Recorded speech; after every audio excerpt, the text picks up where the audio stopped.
Men, and I use the term loosely. You are looking up the butthole of my oil tank. Why, pray tell, would anybody want to look up the butthole of my oil tank? You probably don't, but anyway, this is important. I'll tell you why it's important, because this project is steamrolling to its bitter conclusion. And I have made an appointment. Let's see, today is Tuesday. I have an appointment on Friday to drop the tin stuff off to get painted. So I'm giving the last look around inside over here, and I'm going to fabricate a gasket and screw the hatch on. So that's what we're doing. And just FYI, there was a lot of welding on this thing, obviously. And many, many videos ago, I think I said one of the problems with steel oil tanks is if you make it yourself, there's going to be weld scale on the inside. Not to mention, condensation will form rust, and they get to be a mess in them, and you can't clear them out. And I think I said something like, I'm probably not going to make any more steel oil tanks. Well, I lied. I decided to make another one, and this is it. The caveat with this one is, and any of the other ones I make, including the one I put on my pan head, is they have a big hole in them so you could see what the hell is going on inside, and if necessary, take extreme measures to clean it out. So on this one, I used this stuff. Let's see if I make it so you can see. There we go. Hosfo. Stops rust, prepares surfaces for painting. This stuff does a very good job of dissolving weld scale too. And I used it on this tank, neutralized it with baking soda, plenty of water, blah, blah, blah. And through the giant hole that I have cut in it, you could see how clean or not it is. And this one's pretty clean. I'm pretty happy with that. Just FYI, there was a ton of weld scale in there. And there would have been no way that I could have rinsed it out through the fill hole up here just by squirting water through there. It took, really getting in there and kind of mopping around with some stuff to get it cleaned out. Hey, let me show you. I use this giant set of forceps and a scrubby muffin on the end there to get in there and get all around and you clean it all out. And like I say, baking soda, water, eventually in the parts washer, mineral spirits, sloshed around real good, and mopped it out with a rag attached to the giant long skinny forceps to get in all the nooks and crevasses to get it cleaned out. So I'm pretty happy with that. And we're gonna seal it up here in a minute because it's going to get painted, and I'm going to bolt this all on, and I don't want the painter to have to deal with it. Plus, I don't want to deal with it after it's been painted. So we're going to seal the hatch up and call it good to go. I'm happy with the inside of it. And just to FYI, a couple of design details. You'll notice there's a rounded corner. That's because square corners lead to cracks. So the corners are all rounded, nice radius to provide some stress relief. Behind the front of this, there's a 1/4-inch steel plate with threaded holes in it for the screws. Preferably, I would have wanted a steel plate welded to the tank. But, this metal is thin, the plate is 1/4-inch thick. I think I would have warped it. So the plate is just held in position with a couple of 1032 countersunk screws so that, it'll stay where I want it when I go to put the screws in. So we're going to make a gasket. We're going to anneal some copper washers, and we're going to screw the lid on, and then we're going to let and I'm going to use silicone on it. Yeah, I know I say it's evil, but I'm going to apply it judiciously. And I'm using the black, ultra black, oil-resistant silicone. So that's what I'm going to use on it. And we're going to get all sealed up. We're going to let it dry overnight, and then we're going to leak check it. We're going to do a little arts and craft gasket making here. This is kind of medium thick gasket paper. I got this at a Napa store. You get it all over the place. Ace has it, although Ace probably wants twice what Napa wants for it.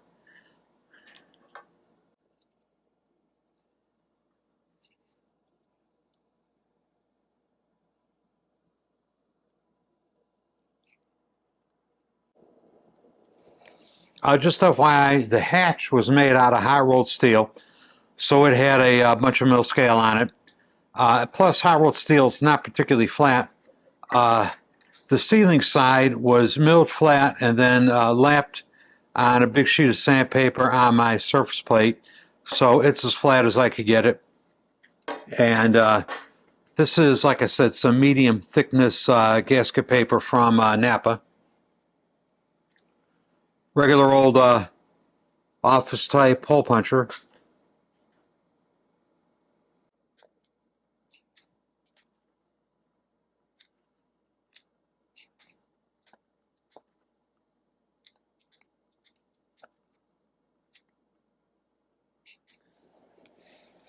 Boy, this paper has a peculiar kind of stink to it.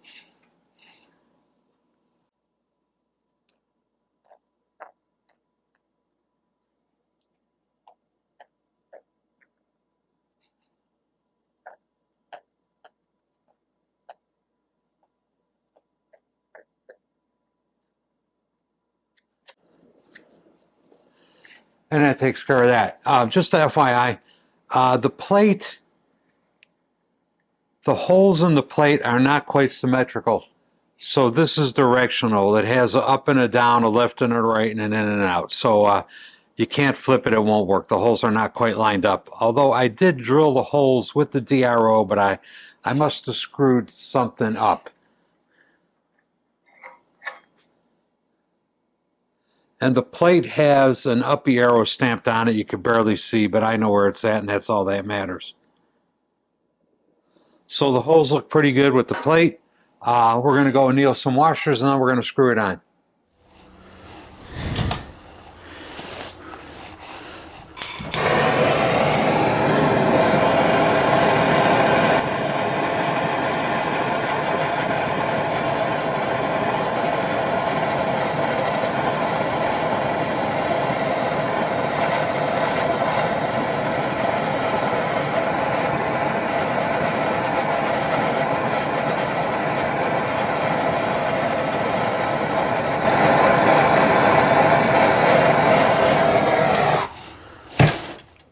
All right, 20 minutes, half hour, soaking in vinegar and salt, and they should be bright and shiny when they come out.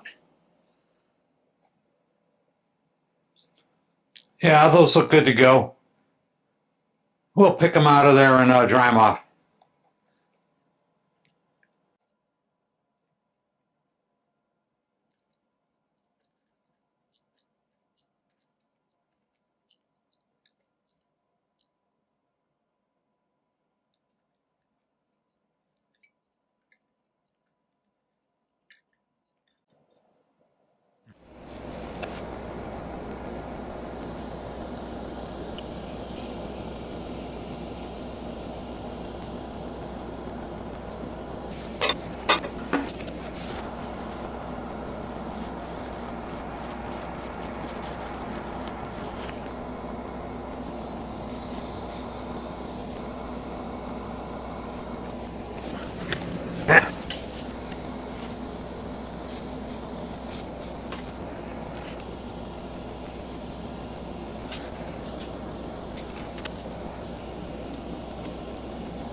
These happen to be airplane grade screws, AN hardware. What are these? These are AN4 H5A. The H means the heads are drilled for safety wire.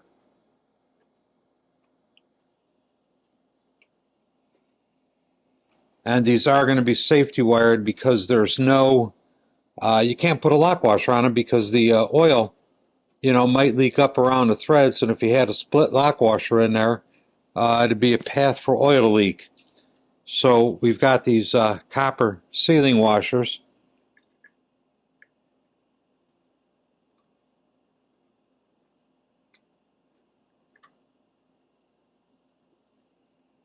And I'm going to run a safety wire through them.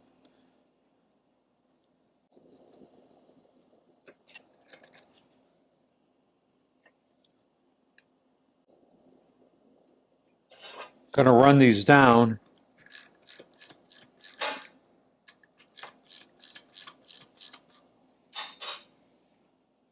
till they're just a little bit beyond finger tight.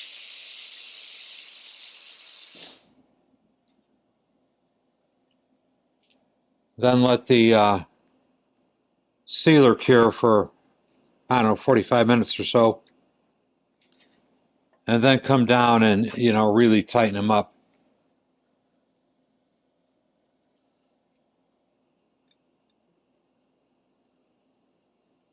Gonna let it cure overnight.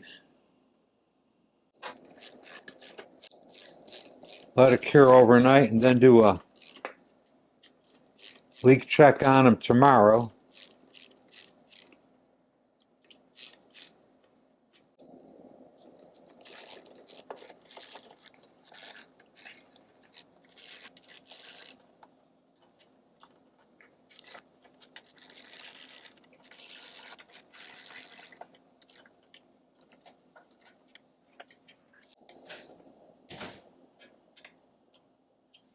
All right, we'll let that set up for 45 minutes and then give it a final torque up a little later.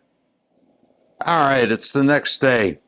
About an hour after I bolted this on, I went back and snugged all the screws down. This cured overnight. I got my air compressor dialed down to about 8 psi, and we're going to see if it leaks, hopefully not.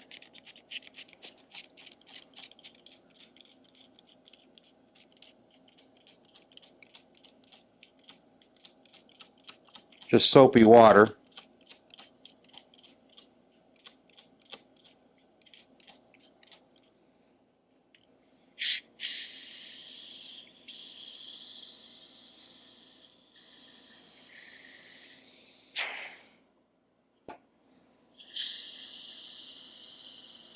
Looks good.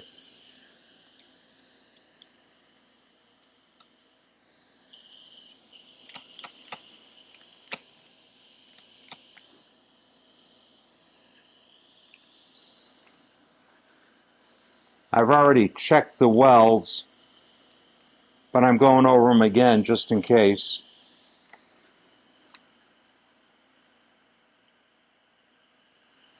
See right here, those little tiny fine bubbles? That one's leaking a little bit.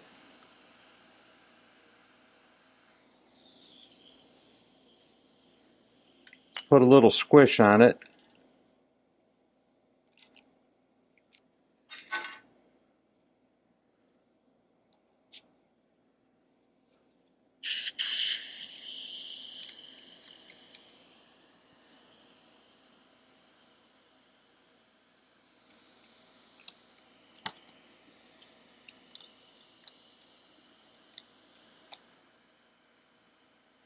Looks like I got it.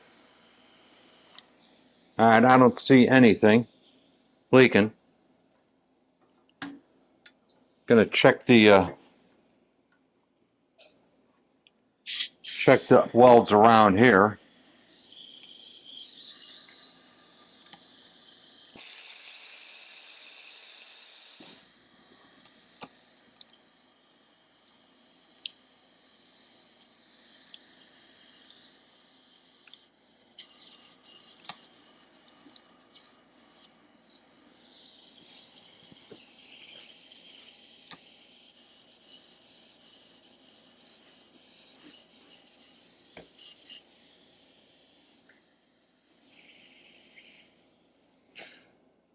All right, I'm calling this good. It's ready to go to paint. So yeah, it looks good. So officially this is ready for paint. And this project is just steamrolling its way to completion. And with that, I am out of here. We'll see you next time. Thank you all ever so much for watching. Bye. Man, If you like this channel and this content, the single most important thing you could do to help grow this channel is to hit the subscribe button. I also have new design coffee cups and stickers available. You know, I like the old coffee cups, but I like these new ones even more. Links are included in the description down below. And for those of you who really want to go the extra mile, you could join me on Patreon. Link is also included in the description down below. And to all of you who have watched these videos, I'd like to say thank you. Thank you very much. I really, really do appreciate it. We'll see you next time. Bye.